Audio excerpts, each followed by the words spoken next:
India ने पाकिस्तान को एक बहुत ही बेहतरीन जवाब दिया है। इंडिया ने इंडस वाटर ट्रीटी को सस्पेंड कर दिया है।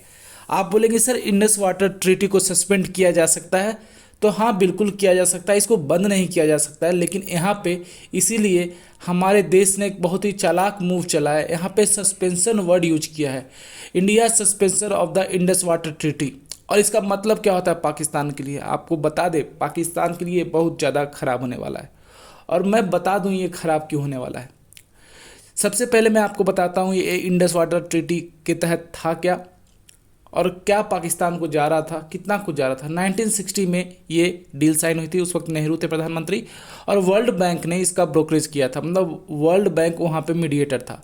इसमें साफ साफ बोला गया था जो रबी, ब्याज और सतलज का पानी है वो भारत लेगा, साथ में इंडस, झेलम और चेनाब का पानी पाकिस्तान को जाएगा। आप यहाँ देख सकते हैं, अगर मैं आपको सही से दिखाऊं इस मैप में, तो देखिए यहाँ पाकिस्तान है, यहाँ इंडस रिवर है। अब इंडस का, झेलम का, चेनाब का पानी पाकिस्तान के पास जा रहा है। रबी, ब्याज, सतलज, ये पानी जो है भारत को बोला गया था यूटिलाइज करने के लिए। तो ये ओरिजिनेट तो हमारे पास हो रहा है, लेकिन पूरा का पूरा पानी जो कहाँ जा रहा था, पाकिस्तान में। भारत इसका सही से इस्तेमाल नहीं कर रहा था बहुत टाइम से। जब भी अगर देखे कुछ भी अगर वैसा उठता था, इशूज़ होता, तो हम लोग का डिमांड था कि इसको बंद किया जाए पानी को, लेकिन यहाँ पे इसलिए सस्पेंड किया गया है। अब सस्पेंड करने के बाद पाकिस्तान इससे बहुत ज़्यादा परेशान होने वाला है। मैं आपको बता दूं क्यों, क्योंकि यहाँ पे आप एक देख सकते हैं, nearly 90% of Pakistan irrigation depends on water from the Indus basin. Any disruption और even the perception of future disruption in water supply from the western rivers could exacerbate water scarcity, reduce crop yield and fuel domestic unrest, especially in the already water stressed province of Punjab and Sindh. तो पंजाब और सिंध में already water का stress बहुत ज़्यादा है, और ऐसे में अगर यहाँ पे भारत ने ये जो डिसाइड किया है कि वो पानी को बंद कर देंगे, तो इससे क्या होने वाला है कि जो पंजाब और सिंध प्रोविंस में जो लोग हैं उनको बहुत ज़्यादा दिक्कतें होने वाली है। और गर्मी देखेंगे कितना ज़्यादा पड़ने वाला है, इस साल की गर्मी रिकॉर्ड तोड़ने वाली है। तो पाकिस्तान पे बहुत ज़्यादा प्रेशर बन जाएगा। पाकिस्तान ये गलती कर दिया इस तरह का कावर्डली अटैक करवा के टेररिस्ट से, क्योंकि अब उनके लोग सफ़र करेंगे। एग्रीकल्चर हो या कुछ भी हो, पहले भीख मांगते थे पैसों की, अब हर जगह भीख मांगेंगे पानी की। अब ये भीख क्यों मांगेंगे, क्योंकि भारत ने तो सस्पेंड कर दिया है। उनकी इतनी हिम्मत है नहीं कि भारत के पास आके बोले कि आप ऐसा करो। तो अब वो जाएंगे वर्ल्ड बैंक के पास जो मीडिएटर था, यूएन में जाएंगे, यूएस में जाएंगे, हर कंट्री के पास जाएंगे, और वो बोलेंगे आप भारत से बोलिए कि जो पानी सस्पेंड किए हैं, वो जो ट्रीटी है वो सस्पेंड किए हैं, उसको फिर से रिज्यूम करें। लेकिन भारत यहाँ साफ साफ बोल देगा जब तक आप टेररिज्म पे हमारा समर्थन नहीं करोगे, आप ये क्रॉस बॉर्डर टेररिज्म बंद नहीं करोगे, हम कहीं आपका ये जो ट्रीटी है फिर से रिज्यूम नहीं करने वाले हैं। और अगर फिर से इसको सस्पेंशन को रिवोक करते भी है तो अपने शर्तों पे भारत वहाँ पे करेगा। तो ये सबसे बड़ा बात है। पाकिस्तान कुछ कर नहीं सकता है, इसके पास कोई ऑप्शन नहीं है। हाँ, अगर ये चाहे तो अपना मिलिट्री का यूज कर सकते हैं, लेकिन अगर ये बेवकूफ़ देश अगर अपना मिलिट्री का यूज करेगा भारत के खिलाफ, तब बहुत ज़्यादा प्रॉब्लम में ये कंट्री पड़ जाएगा, क्योंकि ऑलरेडी ये कंट्री प्रॉब्लम में है। दूसरा सवाल, आप बोलेंगे सर हम सिर्फ वाटर ट्रीटी सस्पेंड कर रहे हैं, क्या हमारे नागरिकों की मौत की जो कीमत है ये वाटर ट्रीटी सस्पेंड करके है?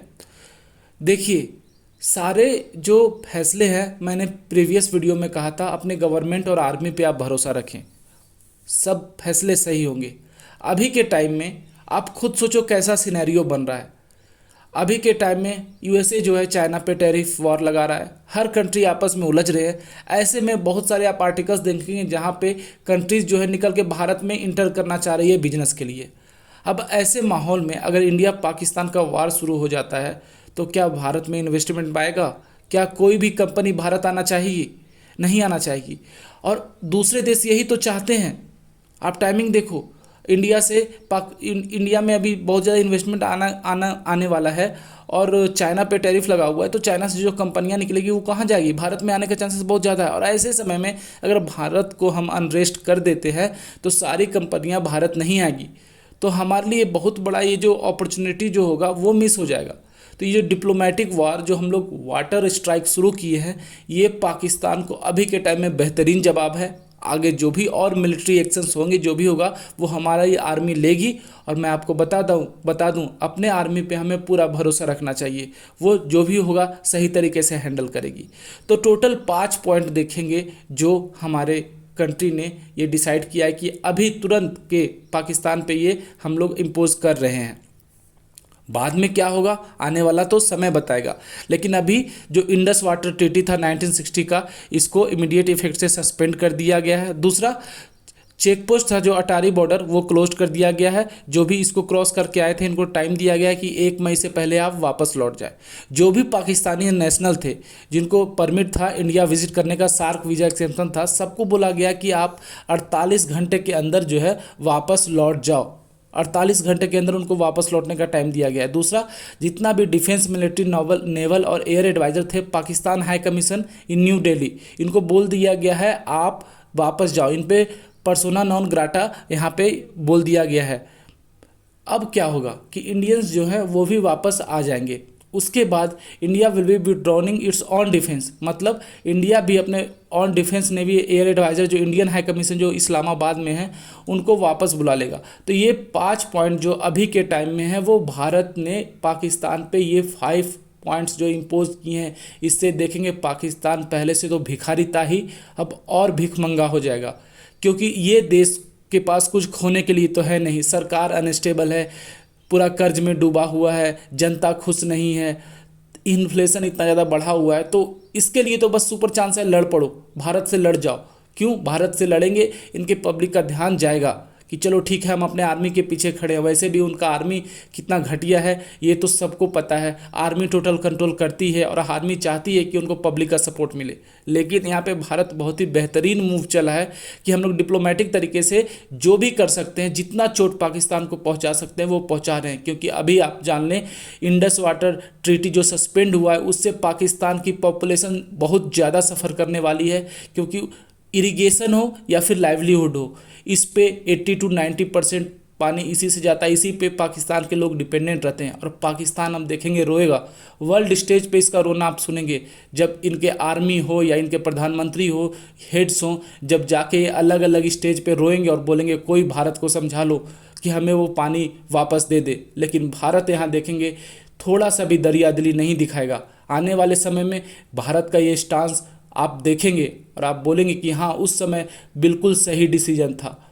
बाकी जो भी रिवेंज लेने का है, कुछ लोग बोल रहे हैं कि रिवेंज ले लेते, नेतन्याहू रहते तो अभी तक तो गाजा जैसा हाल कर देते। लेकिन आप खुद सोचिए, पहला तो पाकिस्तान गाजा जैसा छोटा कंट्री नहीं है, ऊपर से हमारे पास खोने को बहुत कुछ है, पाकिस्तान के पास खोने को कुछ नहीं है।